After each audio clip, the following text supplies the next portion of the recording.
तो पूरे देश में कोरोना के मामले लगातार बढ़ रहे हैं और उसको देखते हुए राज्य अपने अपने स्तर पर लॉकडाउन भी लगा रहे हैं। अब एक बार फिर से इसी लॉकडाउन के डर से पलायन की तस्वीर सामने आ रही है और ये तस्वीर अब गाजियाबाद के अब आपको दिखा रहे हैं, जहां पर बड़ी तादाद में लोग कौशांबी बस डिपो पर पहुंच रहे हैं ताकि अपने घर जा सकें।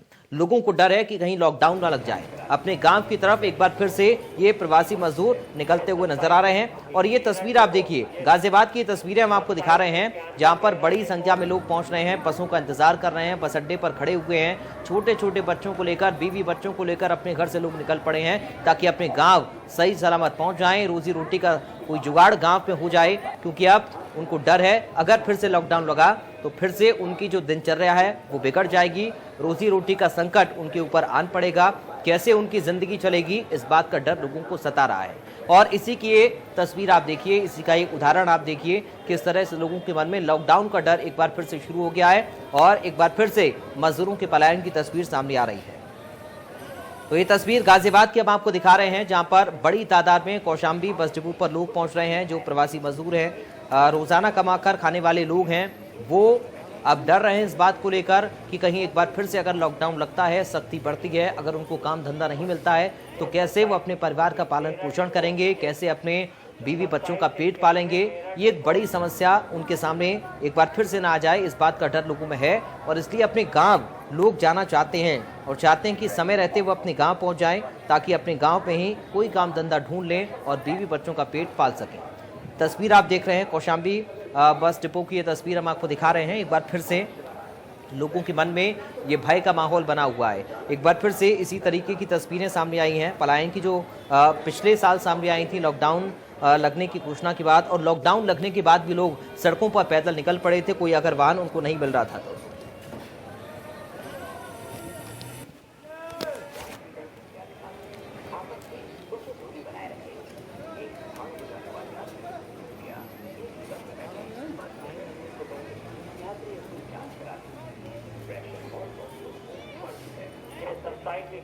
मेरा डिपो, ये 2791 मेरा डिपो।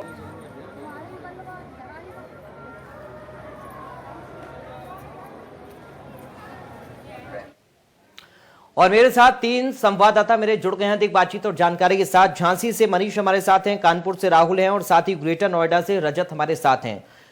सबसे पहले मनीष, आपके पास में आ रहा हूं, झांसी की तस्वीर क्या कुछ कह रही है? क्या एक बार फिर से वहां पर लोगों के मन में डर है, जो रोजाना कमाकर खाने वाले मजदूर हैं उनके मन में डर है लॉकडाउन का, और क्या वहां से भी पलायन लोग कर रहे हैं?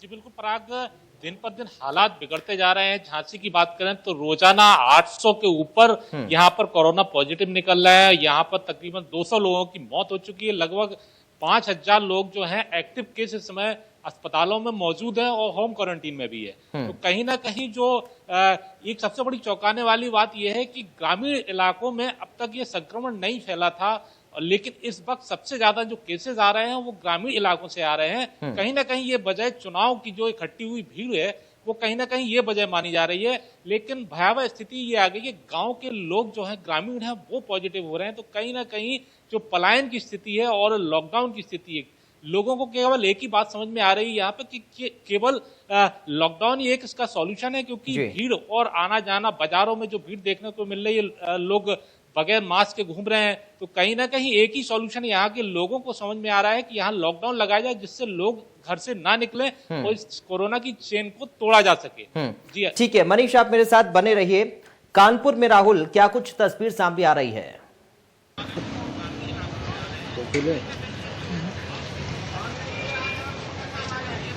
जी देखिए, अगर पराग कानपुर की बात करें तो जो तस्वीर है वो बहुत ही भयावह हो चली है कानपुर की, क्योंकि कल का हम आंकड़ों की बात करें तो 1500 के ऊपर का आंकड़ा था। अगर हम इससे पिछले दिनों की बात कर लें तो 1600, 1700, 1800, 2000 तक का ये आंकड़ा पहुंच गया है और मौतों में भी लगातार इजाफा हो रहा है। कहीं ना कहीं जो कल बीते रविवार को लॉकडाउन हुआ था, जो वीकली ऑफ किया गया था, उसमें पूरे शहर को सैनिटाइज किया गया, लेकिन जो स्थिति है वो वैसे ही भयावह बनी हुई है। जो सारे सरकारी अस्पताल है वो पूरी तरीके से फुल है। जो लोग अंदर अस्पतालों में भर्ती है वो अपना वीडियो वायरल कर रहे हैं, उनको इलाज नहीं नहीं मिल पा रहा है, क्योंकि जो डॉक्टर हैं वो जा नहीं रहे हैं, जो चतुर श्रेणी के कर्मचारी हैं वो अंदर का इलाज संभाल रहे। तो कहीं ना कहीं स्थितियां बड़ी भयावह हो चुकी हैं। जो कानपुर का जिला प्रशासन है वो फोन नहीं उठा रहा, चाहे वो सीएमओ हो, चाहे हेलट के प्रिंसिपल हो, कोई भी अधिकारी अब जिम्मेदारी नहीं उठाना चाहता है। यहाँ जो नोडल अधिकारी बनाए गए हैं कैस्को एमडी अनिल ढींगरा, वो खुद फोन नहीं उठाते, उनका पीआरओ फोन उठाता है। तो कहीं ना कहीं जनता पूरी तरीके से परेशान हो गई है और एक ही सोल्यूशन अब निकल के सामने आ रहा है कि चाहे वो 7 दिन का छोटा लॉकडाउन हो, लेकिन लॉकडाउन लगना चाहिए, क्योंकि जो चैन चली आ रही है, लगातार जो लोग बढ़ रहे हैं, जो संक्रमित हो रहे हैं, वो चैन का टूटना बहुत जरूरी है। जी ठीक है, आप राहुल मेरे साथ बने रहिए। ग्रेटर नोएडा का हम रुख करेंगे जहां पर रजत हमारे साथ बने हुए हैं। रजत, क्या एक बार फिर से वही तस्वीरें सामने आ रही हैं जिस तरह की पिछली साल तस्वीरें सामने आई थी? स्थिति क्या है वहां पर, कोरोना का अपडेट क्या है आपके पास? जी बिल्कुल पराग, हम बात करें ग्रेटर नोएडा की, जो कि एक हाईटेक सिटी कहा जाता है, बढ़िया व्यवस्था है और स्पेशलिटी है, लेकिन अब जो हालात हैं बेहद ही खराब है। क्योंकि यहाँ के 24 घंटे की बात करें, 24 घंटे में जो आंकड़े आए बेहद ही डरावने आए, क्योंकि 700 के पार आंकड़ा पहुंच चुका है 24 घंटे का आंकड़ा था। हालांकि नोएडा में इतने आंकड़े आज तक नहीं आए हैं, लेकिन इस 24 घंटे में आंकड़े डरावने आए। इसके बाद प्रशासन है वो हरकत में आ गया, क्योंकि जो हाईलाइट जिला है, यहाँ की जो बड़े हॉस्पिटल है, स्वास्थ्य विभाग है, वो काफी अच्छा है, क्योंकि फैसिलिटी भी अच्छी है। उसके बावजूद आंकड़े आना बेहद ही चिंताजनक है, क्योंकि यहाँ की अगर बात करें प्रशासन की तरफ से काफी अच्छे कदम उठाए गए। नोएडा पुलिस की बात करें, नोएडा पुलिस की तरफ से प्रत्येक जो पुलिस जो कि कोविड पेशेंट था, जिसको जो ठीक हो गया, वो प्लाज्मा भी डोनेट करेगा जो जिसकी जरूरत होगी। लेकिन प्रशासन पूरी तरह से कहीं ना कहीं कोरोना पर लगाम लगाने के लिए हर तरह से तैयार। लेकिन अब लोगों की बात करें, लोग यहाँ पर सपोर्ट नहीं कर रहे, क्योंकि जो यहाँ पर लेबर क्वालिटी के ज्यादा लोग रहते हैं और यहाँ पर मजदूर लोग ज्यादा रहते हैं, जो कंपनियों में काम करते हैं, वो सोशल डिस्टेंस का ध्यान नहीं रखते, मास्क यूज नहीं करते। उसके चलते जो आंकड़े हैं बहुत ही डरावने आ रहे हैं। यहाँ पर बात करें हॉस्पिटल की, जहां पर अभी हम बात करें, जो पहले जो थे लगभग 3000 बेड थे गौतम बुद्ध नगर में, लेकिन अब लोगों को बेड तक नहीं मिल पा रहे हैं, क्योंकि जो तमाम जो हॉस्पिटल है वहां पर लोगों को एडमिट करने के लिए जगह नहीं। उसी को चलते अब जो कि नोएडा प्रशासन है, जो कि प्राइवेट अस्पताल है, तमाम जो जगह है उनको हॉस्पिटल बनाया जा रहा है, आइसोलेशन वार्ड बनाया जा रहा है। कहीं ना कहीं जो हालात है बेहद ही बेकाबू हो चुके हैं, क्योंकि जिले में कोरोना संक्रमित के जो आंकड़े हैं लगभग 3000 के पार पहुंच चुके हैं। मृत्यु दर कहें तो वो भी 100 के पार पहुंचा, क्योंकि अभी जो 3 दिन में लगातार प्रत्येक दिन 3 लोगों की मौत हुई कोरोना संक्रमित की। उससे पहले मौत का आंकड़ा बेहद ही कम था, लेकिन इस 24 घंटे में मृत्यु दर भी बढ़ा है। कहीं ना कहीं एक तरफ जो लोग लापरवाही है, उसी के चलते कोरोना संक्रमित जो आंकड़े हैं वो दिन प्रतिदिन बढ़ते हुए जा रहे हैं। कहीं ना वही बात करें, जो ग्रामीण इलाके, जिसमें अगर बात करें दादरी, दनकौर, तो तमाम जो भीड़ भाड़ इलाके हैं, इनको फिलहाल कुछ दिन के लिए बंद भी किया गया था, क्योंकि सैनिटाइजर का काम किया गया। लेकिन अब जो हालात हैं, क्योंकि जिस तरह से लोगों की लापरवाही आ रही है, उसके चलते जो आंकड़े हैं वो बढ़ रहे हैं। हालांकि प्रशासन है, जो कि तीनों अथॉरिटी है, वो लगाम लगाने की जुटी है।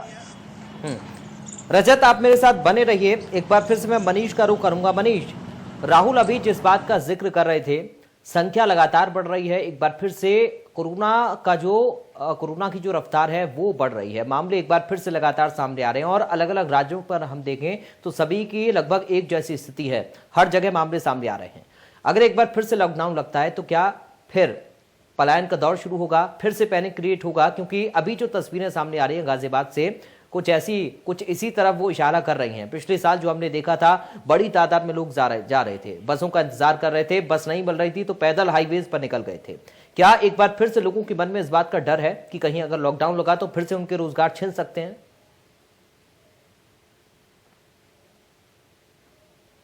जी बिल्कुल पराग, क्योंकि अभी भी वही स्थिति है, हालांकि अभी कम है, क्योंकि लोगों के मन में धीरे धीरे ये डर होगा कि लॉकडाउन लगने वाला है। क्योंकि दिल्ली में कहीं ना कहीं जो वहां की जो लेबर है, खासतौर पर मजदूर है, मजदूर कहीं ना कहीं पलायन करेंगे और सबसे बड़ा जो इलाका है बुंदेलखंड के जो मजदूर है वो मुंबई और दिल्ली में ज्यादा मजदूरी करते हैं, वहीं पलायन। क्योंकि मुंबई में की स्थिति भी खराब है और दिल्ली की भी स्थिति खराब है, तो कहीं ना कहीं लौट के वो घर बुंदेलखंड में खासतौर पर आएंगे। और ये एक ऐसा हब है झांसी, जहां से होते हुए पूरे बुंदेलखंड में यहाँ के मजदूर जाते हैं और ये स्थिति आज भी रेलवे स्टेशन पे देखने को मिलती है कि तमाम जो ट्रेनों से उतर रहे हैं, काफी लोग जो पंचायत चुनाव में भी उतरे थे, अभी भी आना मजदूरों का लगातार जारी है।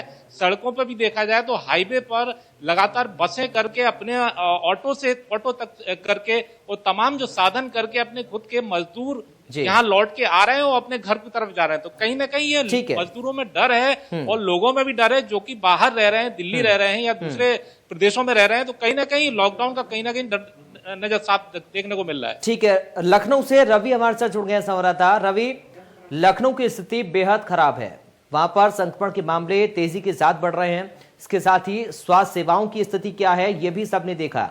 क्या वहां पर भी कुछ इसी तरीके की तस्वीरें बन रही हैं? क्या अपडेट है आपके पास लखनऊ का इस वक्त, और क्या लॉकडाउन का डर भी लोगों के अंदर है?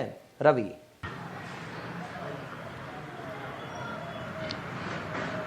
देखिए, जाहिर है कि लॉकडाउन का डर तो शुरू से ही बना हुआ था। अगर बात करें तो अगर 20 दिनों की बात करें तो 20 दिन पहले के जो हालात थे, यानी कि होली से पहले का जो दौर था वो थोड़ा सा ठीक था, लेकिन उसके बाद से अचानक से जो संक्रमण जो है वो बढ़ना शुरू हो गया। और राजधानी लखनऊ अगर कह सकते हैं तो उत्तर प्रदेश में संक्रमण के मामले में इस बार नंबर 1 रही है।